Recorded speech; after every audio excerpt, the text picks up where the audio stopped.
এই ছেলেমেয়েরা যে ভোটটা কিসের ভিত্তিতে দেবে তাই আমি বুঝি না, সেটাই বুঝে উঠতে পারছেন। এখন ছেলেমেয়েরা বক্তৃতা শুনতে আসবে কারণ এখন তো ফেসবুকে চলছে, সব সোশ্যাল মিডিয়াতে বক্তৃতা ওইখানে শুনে, তাহলে কত বড় পরিবর্তন হয়েছে। ডাকসু নির্বাচন, এবার নির্বাচনকে বলা হচ্ছে যেটা ইতিহাস সৃষ্টিকারী একটা নির্বাচন হবে, প্রতিদ্বন্দ্বিতা অনেক এখানে এবং ভোটার সংখ্যা প্রায় 40,000, যেখানে মেয়ে ভোটার সংখ্যা 47.55 এরকম আর কি, অর্থাৎ প্রায় অর্ধেক। মেয়েরা সবসময় সবকিছু থেকে বঞ্চিত হয় এরকম একটা প্রবণতা তো আমাদের মধ্যে সবসময় আমাদের সমাজে বা সব জায়গায় আমরা দেখতে পাই। আপনার কাছে কি মনে হয় যে ঢাকা বিশ্ববিদ্যালয়ে যেসব মেয়েরা আছে তারা আসলে ভোট দেওয়ার ক্ষেত্রে কোন বিষয়গুলোকে প্রাধান্য দিতে পারে? আপনি বিগত সময়গুলোতে দেখেছেন কোন বিষয়গুলো থেকে বঞ্চিত হচ্ছে, কোন বিষয়গুলোকে তারা প্রাধান্য দিতে পারে, আপনার কাছে কি মনে হয়? আমি তো চট্টগ্রাম বিশ্ববিদ্যালয়ে পড়তাম, আমার সাবসিডিয়ারিতে ছিল politics, political science. Political science পড়াতেন প্রফেসর আর.আই. চৌধুরী। আমেরিকান একটা ইলেকশনের সময় উনি ওখানে ছিলেন এবং ওইখানে ভোট হয়েছিল, সেই ভোটে তখন প্রেসিডেন্ট জন এফ কেনেডি দাঁড়িয়েছিলেন। ভোট হচ্ছে তো উনি তার ইউনিভার্সিটিতে যে ছাত্রছাত্রী আছে, বন্ধুরা আছে, তাদেরকে বিশেষ করে মেয়েদেরকে জিজ্ঞেস করেছিল কাকে ভোট দেবে, তো হোয়াই জন এফ কেনেডি। তো ইনি আবার জিজ্ঞেস হোয়াই, তো just because he is handsome. এখন মানে এক এক দেশে না এক এক রকম হয়, এক এক সময় এক এক রকম হয়। আচ্ছা, এখনকার ব্যাপারটা আমি ভালো করে বুঝতেই পারিনি। মানে ধরেন আমি আমার সময়টা যেরকম দেখেছি তার সাথে এইসবের বিস্তর পার্থক্য দেখছি। মানে জেনারেশন টু জেনারেশন যে গ্যাপটা হয় সেই গ্যাপটা কিন্তু সব দিককে কাভার করেই হয়। অর্থাৎ আপনি ভাবেন অন্যরকম, আপনার বাবা মার মতো নয়, আপনার বড় ভাইয়ের মতো নয়, আপনি চলাফেরা করতে চান অন্যরকম, আপনার জীবন বোধ, জীবনের প্রতি দৃষ্টিভঙ্গিটাই নতুন রকম, যেটা আমি হয়তো ভাবতেই পারি না। তো এগুলো দেখে আমার এখন মনে হয় যে এই মেয়েদের কথা পরেই বলে আলাদা করে, এই ছেলেমেয়েরা যে ভোটটা কিসের ভিত্তিতে দেবে তাই আমি বুঝি না, সেটাই বুঝে উঠতে পারছেন না। কেন বুঝি না সেটা আমি বলি। ধরেন আমার সময় আমি দুবার ইলেকশন করেছি, দুইবারই আমার বিরুদ্ধে প্রতিদ্বন্দ্বী ছিলেন ওবায়দুল কাদের। আচ্ছা, বটতলায় সবসময় সভাটা হতো বটতলাতে, এবার তো বটতলার কোনো সভাটভাই নেই।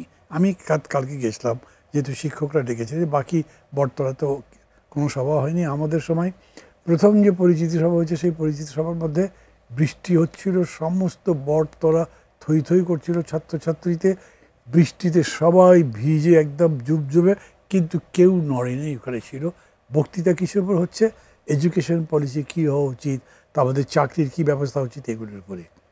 ওবায়দুল কাদের সাহেব সবসময় বক্তৃতা করতে আমাকে অভিযোগ করে বটতলা কথা বলে না, মাহমুদুর রহমান মান্না বটতলার কণ্ঠ বন্ধ করে দিয়েছে।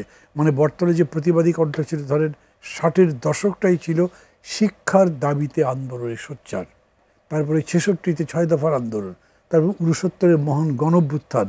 সেই তুলনায় আমার সময়টা খুবই ঠান্ডা ঠান্ডা, বড় বড় অভ্যুত্থান নাই, বিরাট কোনো ঝামেলা নাই, ওনার কথা হচ্ছে আর কেনা হওয়াই উচিত।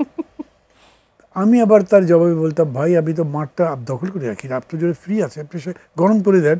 মানে এগুলো ছিল প্রতিদ্বন্দ্বিতার বিষয়। কিন্তু এখন মানে আমি দেখছি যে ফিল্টার পানি খাওয়ানো হবে, এটার একটা প্রতিযোগিতা হচ্ছে, কিংবা ওই রকম কথাবার্তা বলা হচ্ছে। যদিও এইগুলো আমি একেবারে কোনো, আমি জানি না কাজটা খারাপ, কিন্তু আমি বলছি না। যেমন ধরেন আমার সময় বাস এনেছিলাম 10টা বাস, ঢাকা ইউনিভার্সিটি যে বাসগুলো চলে পরিবহন ব্যবস্থার, এটা তখন আমাদের ডাকসু আন্দোলন করে তৎকালীন সরকারের কাছ থেকে এটা আদায় করেছিল, কেউ জানেও না তো এখন। সেই সময় যে খুব জানতো তাও আমার মনে হয় না। কিন্তু হ্যাঁ, কিন্তু আসম আব্দুর রব যে বটতলার উপরে দাঁড়িয়ে পতাকা তুলেছিলেন, এটা তো ইতিহাস হয়ে গেছে। মানে উনি কোনো বাসও আনেন নাই, হয়তো তাদের খাবারের মান কিছুই হয়তো করেন নাই, কিন্তু শুধু পতাকা তুলেছেন বলে সবচেয়ে বড় হয়েছে। তার মানে কি এখন আপনি ভোট কিসের ভিত্তিতে দিচ্ছেন? বলছে ওর কত ফলোয়ার আছে জানেন, ওর লাইক কত পায়, ও যদি একটা বক্তৃতা করে।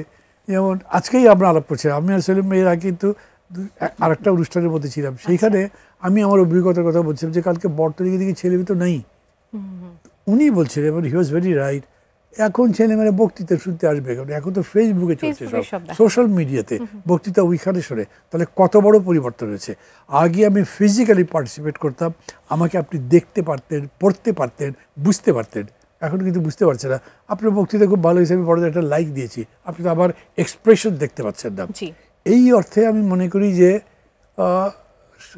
মানে নারীদের একটা সমস্যা হয়েছে, সেটা হচ্ছে in spite of all this developments আমাদের সোসাইটি একটা ব্যাকওয়ার্ডনেস আছে। মেয়েদেরকে আমরা মেয়েদের মতোই দেখি, মানুষের মতো করে দেখার দৃষ্টিভঙ্গি এখন পর্যন্ত হয়নি। অতএব তারা বুলিংয়ের শিকার হয়, অতএব তারা ধরেন যে ট্যাগিংয়ের শিকার হচ্ছে। এবং ভয় তো পাই মেয়েদের এখনও পর্যন্ত যত লেখাপড়ায় যেন শেষ পর্যন্ত একটা পুরুষ নির্ভরতা এখানে আছে আমাদের দেশে। সো একটা মেয়ের যদি কোনো বদনাম ইউনিভার্সিটিতে হয়ে যায় তাহলে তার বিপদ, ও দাঁড়ালেও বিপদ, হয়তো বিপদে দাঁড়িয়েছে, চলাফেরাটা এখনো নিরাপদ হয়নি। একটা বাঁকাতে ছবি ছাপিয়ে দিল, তাও একটা মুশকিল। তো কত রকম কি হতে পারে, এই ধরনের ঘটনা আছে। সেই জন্যে অর্থাৎ মেয়েরা নিরাপত্তা খুঁজতে পারে, আপনি যেটা মনে করছেন যে যারা তাদের আসলে সোশ্যাল সেফটি বলছি আমি, সোশ্যাল সেফটি। যদিও আগের তুলনায় নিরাপত্তার পরিমাণ অনেক বেশি, এখন তো মেয়েরা অনেক ফ্রিডম, আচ্ছা অনেক ঘোরাফেরা করতে পারে, মেলামেশা করতে পারে ওপেনলি। আগে তো আপনি 6টার পরে রোকে হল সাবজেক্ট হল থেকে বেরোতেই পারতেন না, এখন 9টা পর্যন্ত থাকছেন, অথবা হলে বলে রেখে আপনি হয়তো রাত্রেও বাইরে থাকতে পারছেন, এগুলো সমস্যা হচ্ছে না। ওই যে মৃণাল সেনের ছবি ছিল একটা, একদিন প্রতিদিন, তো মানে মেয়েটা রাত্রেবেলা বাড়ি ফেরেনি, এইটা হুলস্থুল ফাটাফাটি, কোথায় কী রে চলছে, কোনো আনসার নেই শেষ পর্যন্ত। তো মৃণাল সেনকে পরে জিজ্ঞেস করেছে ছবিতে, আচ্ছা মেয়েটা রাত্রে ছিল কোথায়? মৃণাল সেন জবাব দিয়েছেন, এতবার একজন ফিল্ম মেকার বলেছেন, এটাই হলো অশ্লীলতা। আপনার ভাই যদি বাইরে থাকতো আপনাকে জিজ্ঞেস করতে এই সারা রাত কোথায় ছিলে, আপনার মধ্যে কোনো সমস্যা হতো না, কিন্তু মেয়ে আছে বলে আছে। এই ব্যাকওয়ার্ডনেস সহ আমি কিন্তু আবার মনে করি মেয়েরা অনেক এগিয়েছে, যা দেখিয়েছে আন্দোলনের মধ্যে গতবার অনন্য, এটা অন্যকে দেখাতে পারে।